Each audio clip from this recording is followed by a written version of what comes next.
आज हम exercise 6.2 start करेंगे। इसमें सिर्फ एक पार्ट मैं जस्ट कर रहा हूँ, वो भी टेंजेंट इक्वेशन से रिलेटेड, कि कोई आपको सर्कल दिया गया है, उसकी इक्वेशन ऑफ टेंजेंट आपने मालूम करनी। नॉर्मल के लिए नेक्स्ट लेक्चर में बताऊँगा, यानी अभी तक जितने भी हम सवाल यहाँ पे बताएंगे या करेंगे उसमें इक्वेशन ऑफ टेंजेंट के बारे ही बात करेंगे। इक्वेशन ऑफ नॉर्मल कैसे मालूम करनी है वो नेक्स्ट लेक्चर में हम देखेंगे। तो इसके लिए आपने याद क्या रखना है, ये मुफ्त के नंबर हैं। अगर इस तरह का सवाल आ जाए एक्सरसाइज 6.2 कि आपको सर्कल दिया गया है, क्योंकि हम सर्कल के बारे में पढ़ रहे हैं, पहली 3 एक्सरसाइजें छठे चैप्टर की ये सर्कल के बारे में है। तो इसमें अब ये नेक्स्ट आर्टिकल है, इक्वेशन ऑफ टेंजेंट मालूम करना for the given circle eight given point. अब सबसे पहले तो आप याद रखें कि टेंजेंट होता क्या है, कि आपके पास ये कोई कर्व है, यहाँ पे कोई पॉइंट है और ये कोई लाइन है जो इसको सिर्फ एक पॉइंट पर टच करके गुजर रही है, टच कर रही है, क्रॉस नहीं कर रही। ठीक है, तो this line is known as the tangent to this curve y is equal to f of x. अब ये कर्व कोई भी हो सकती है, ये सर्कल भी हो सकता है, पैराबोला, इलिप्स, हाइपरबोला, या वैसे कोई सिंपल कर्व हो सकती है। तो कोई भी ऐसी लाइन जो उस कर्व को, जो भी कर्व है वो उसको सिर्फ एक पॉइंट पे टच करे, दैट लाइन इज, वो उस लाइन को कहते हैं that is tangent to that curve. ठीक है, और ये जिस पॉइंट पर टच करती है ये पॉइंट ऑफ टेंजेंसी कहलाता है। इसका नाम हम अपनी तरफ से सपोज कर लेते हैं कि ये x1 और y1 है। ठीक है, टेंजेंट एक ऐसी लाइन होती है, ये लाइन है जो किसी भी कर्व को सिर्फ एक पॉइंट पे टच करे, ना कि क्रॉस करे। ठीक है, अब हम देखते हैं कि टेंजेंट टू दी सर्कल क्या चीज़ है आपके पास है। सर्कल की इक्वेशन आपको दी गई होगी, आपको टेंजेंट की लाइन मालूम करनी है, यानी टेंजेंट इक्वेशन मालूम करनी है एट द गिवन पॉइंट, और जो भी पॉइंट होगा वो आपका x1 y1 होगा। ठीक है, इसका मतलब पॉइंट आपको दिया गया होगा, सर्कल आपको दिया गया होगा। आपने करना क्या है, सिंपल आपने यहाँ पे ये याद रखना है, बाकी सेकंड मेथड हम बाद में करेंगे। अभी सिंपल पे हम चलते हैं कि जो भी कर्व दी गई है सबसे पहले आपने उसे जनरल फॉर्म में कन्वर्ट करना है। और जनरल फॉर्म कौन सी होती है, जिसमें एक्स स्क्वायर और वाई स्क्वायर के कोफिशिएंट को आपने 1 बनाना है। अगर वो 1 नहीं है तो यहाँ पे 3 आ रहा है, साथ में 3 से पूरी इक्वेशन को डिवाइड कर दें, एक्स स्क्वायर और वाई स्क्वायर का कोफिशिएंट 1 बन जाएगा। ये आपकी जनरल फॉर्म कौन सी बनेगी, x square plus y square plus 2gx plus 2fy plus c is equal to 0। ये आपकी वो जनरल फॉर्म थी सर्कल की, जिसके आपको सेंटर का भी पता था -g-f, और रेडियस का भी पता था आपको कि वो क्या चीज़ है। ठीक है, आपने उसमें कन्वर्ट करना है, ये आपका x1 y1 होगा। अब आपने याद क्या रखना है, कैसे मालूम करनी है टेंजेंट की इक्वेशन।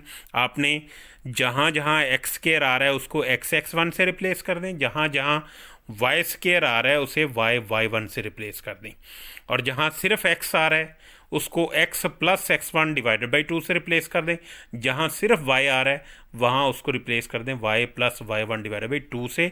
तो वो आपकी टेंजेंट इक्वेशन आ जाएगी कहाँ पर, एट x1 y1 पर। और x1 y1 आपको दिया गया होगा, उसकी वैल्यू रख दें, आपका जवाब आ जाएगा। क्लियर, एक्स स्क्वायर को x1, वाई स्क्वायर को y1 से, और जहाँ सिंपल x और y आ रहे हैं उसको x plus x1 divided by 2 और y plus y1 divided by 2 से रिप्लेस करना है। यही आपने याद रखना है, आपकी टेंजेंट इक्वेशन डायरेक्ट आ जाएगी। अब ये आपके पास सर्कल है, क्वेश्चन नंबर 1 का एक्सरसाइज 6.2 का। इसमें सबसे पहले इसे जनरल फॉर्म में लेकर जाएं, 3 से डिवाइड कर दें। कर दिया आपने डिवाइड, आपके पास कोई इक्वेशन बन गई। 3 से डिवाइड करने से ये क्या बन जाएगी, x square plus y square minus 5/3x minus 13/3y plus 2/3 is equal to 0। ये आपकी जनरल फॉर्म बन गई आपके पास। ठीक हो गया, एक्स स्क्वायर और वाई स्क्वायर के कोफिशिएंट 1 बन गए। अब क्या करना है आपने, एक्स स्क्वायर को x1 रख दें, वाई स्क्वायर को y1, और एक्स की जगह x plus x1 divide by 2 और y की जगह y plus y1 divide by 2। बाकी किसी इक्वेशन पार्ट को नहीं छेड़ना आपने इस इक्वेशन के। जब आपने ये रिप्लेस कर दिया, जहाँ जहाँ x1 y1 आ रहा है उसकी जगह ये पॉइंट के कोऑर्डिनेट रख दें। ये x1 है 1 और ये y1 है 10/3। वो आप सिंपलीफाई करेंगे, आपके पास वो रिक्वायर्ड इक्वेशन आ जाएगी। अभी आपने सिर्फ इसको ऐसे ही याद रखना है। ठीक हो गया, तो ये आपकी इक्वेशन ऑफ टेंजेंट बन जाएगी। जो भी पॉइंट दिए गए आपने बिल्कुल बेफिक्र होकर रिप्लेसिंग करके उसमें पॉइंट को डायरेक्ट पुट कर देना है। अब ये देखें, क्वेश्चन नंबर 2 है। क्वेश्चन नंबर 2 में उसने क्या कहा है कि write down the equation of tangent and normal. Normal की तो मैं बात ही नहीं कर रहा, अभी सिर्फ टेंजेंट पे फोकस कर रहे हैं। टेंजेंट की इक्वेशन मालूम करनी इस सर्कल पर जिसका एब्सिसा आपको दिया गया, यानी एक्स कोऑर्डिनेट आपको दिया गया, वाई कोऑर्डिनेट आपने मालूम करना है।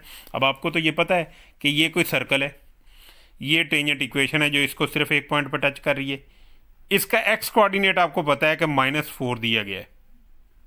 अब वाई कोऑर्डिनेट आपने मालूम करना है, तभी टेंजेंट की इक्वेशन आएगी, है ना। तो जब ये पॉइंट जो है, ये जिसको मैंने पी कहा था, ये इस सर्कल के ऊपर लाई करता है तो सर्कल को सेटिस्फाई भी करेगा। तो एक्स की जगह एक्स कोऑर्डिनेट रखते हैं -4 और वाई की जगह वाई रख दें, वाई आपने मालूम करने। तो एक्स ख़त्म हो जाएगा इस पूरी इक्वेशन से, वाई में क्वाड्रेटिक आ जाएगी, वहाँ से आपके पास वाई की कितनी वैल्यूज़ आ जाएंगी, 2, क्योंकि क्वाड्रेटिक है। एक पॉइंट आ जाएगा, फिर दूसरा पॉइंट, आपके पास 2 पॉइंट्स आ जाएंगे, 2 ही टेंजेंट की इक्वेशंस आ जाएंगी। ठीक हो गया।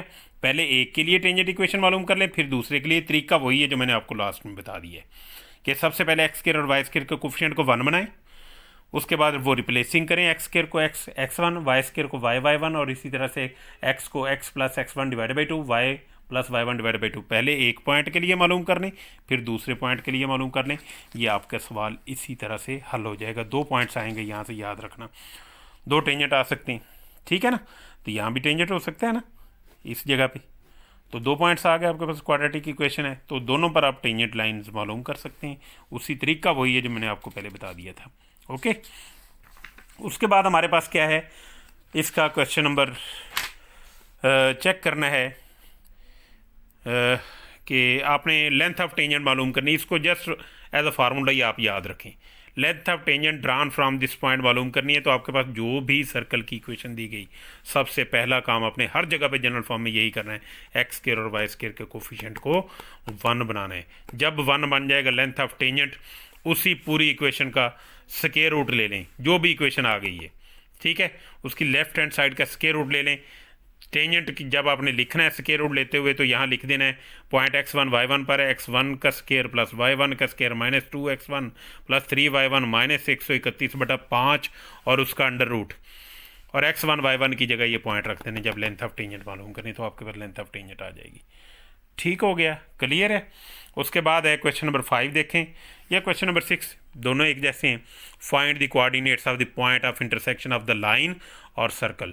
सर्कल का point of intersection of line और सर्कल मालूम करना। जब हम कहते हैं कि लाइन एक सर्कल को टच कर रही है, उसको क्रॉस कर रही है, पॉइंट ऑफ इंटरसेक्शन मालूम करनी है, तो एक लाइन किसी सर्कल को मैक्सिमम 2 पॉइंट पे टच कर सकती है। तो ये जब टच कर रही है तो इसका मतलब है दोनों के पॉइंट ऑफ इंटरसेक्शन सेम है, यानी ये दोनों पॉइंट इस पर लाई करते हैं। आप क्या करेंगे, सर्कल को और उस लाइन को सॉल्व कर लेंगे। एक लीनियर इक्वेशन है, एक क्वाड्रेटिक है। यहाँ से एक्स की वैल्यू निकाल लें, इधर पुट कर दें, ये पूरी की पूरी इक्वेशन जो है वाई में क्वाड्रेटिक आ जाएगी। वाई की आपके पास 2 वैल्यूज़ आ जाएंगी, सॉल्व करेंगे क्वाड्रेटिक फार्मूला लगाकर। तो y की एक वैल्यू के लिए x की दूसरी वैल्यू मालूम कर लें लीनियर इक्वेशन से, और y की दूसरी वैल्यू से दूसरा पॉइंट मालूम कर लें। 2 पॉइंट ऑफ इंटरसेक्शन आपके पास आ गए। उसका सवाल था find the coordinates of the point of intersection, तो ये पॉइंट ऑफ इंटरसेक्शन के कोऑर्डिनेट आपके पास आ जाएंगे दोनों। अगर इसी को थोड़ा सा एक्सटेंड कर देता है, find the length of the card, जैसे क्वेश्चन नंबर 5 में उसने कहा है लेंथ ऑफ द कार्ड, इसको कार्ड कहते हैं, ठीक है। ये कार्ड है आपके पास, ये वाला पार्ट जो है, इसकी लेंथ आपने मालूम करनी। दोनों पॉइंट्स आपके पास आ गए, ए भी आ गया, बी भी आ गया। 2 पॉइंट डिस्टेंस फार्मूला लगाएं, आपके पास लेंथ ऑफ द कार्ड आ जाएगी।